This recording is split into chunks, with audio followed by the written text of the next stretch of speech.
ഭാരതീയ വ്യാപാരി വ്യവസായ സംഘം മീനച്ചി താലൂക്ക് സമ്മേളനം ഏപ്രിൽ 19 മോനിപ്പള്ളിയിൽ നടക്കും. ഞായറാഴ്ച വൈകുന്നേരം 3 മോനിപ്പള്ളി NSS ഓഡിറ്റോറിയത്തിൽ ജില്ലാ പ്രസിഡന്റ് TP ജയപ്രകാശ് തെക്കേടത്ത് സമ്മേളനം ഉദ്ഘാടനം ചെയ്യും. താലൂക്ക് പ്രസിഡന്റ് ഡേവിഡ് മാണി അധ്യക്ഷനായിരിക്കും.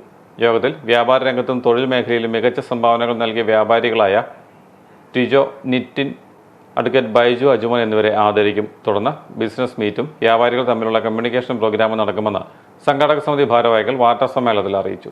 ഭാരതീയ വ്യാപാരി വ്യവസായ സംഘത്തിന്റെ മീനച്ചിൽ താലൂക്ക് സമ്മേളനം 19 ഏപ്രിൽ സൺഡേ വൈകുന്നേരം 3 മണി തൊട്ട് 5 മണി വരെ മോനിപ്പള്ളി NSS ഓഡിറ്റോറിയത്തിൽ വെച്ച് നടത്തപ്പെടുന്നു. BVVSന്റെ ജില്ലാ പ്രസിഡന്റ് ജയപ്രകാശ് തെക്കേടം സമ്മേളനം ഉദ്ഘാടനം ചെയ്യുന്നതും മീനച്ചിൽ താലൂക്കിലെ വളരെ പ്രോമിസിംഗ് ആയിട്ടുള്ള 100-ലധികം ആളുകൾക്ക് ജോലി കൊടുത്തുകൊണ്ടിരിക്കുന്ന 3 വ്യവസായ സ്ഥാപനങ്ങളെ, അതിൻ്റെ പ്രൊപ്പറേറ്റേഴ്സിനെ നമ്മൾ ആദരിക്കുന്നതും. കുറവലങ്ങാട് പ്രസ് ക്ലബ്ബിൽ നടന്ന വാർത്താ സമ്മേളനത്തിൽ ഭാരതീയ വ്യാപാരി വ്യവസായ സംഘം taluk president David Mani, union president Santhosh Chettukulam എന്നിവർ പങ്കെടുത്തു.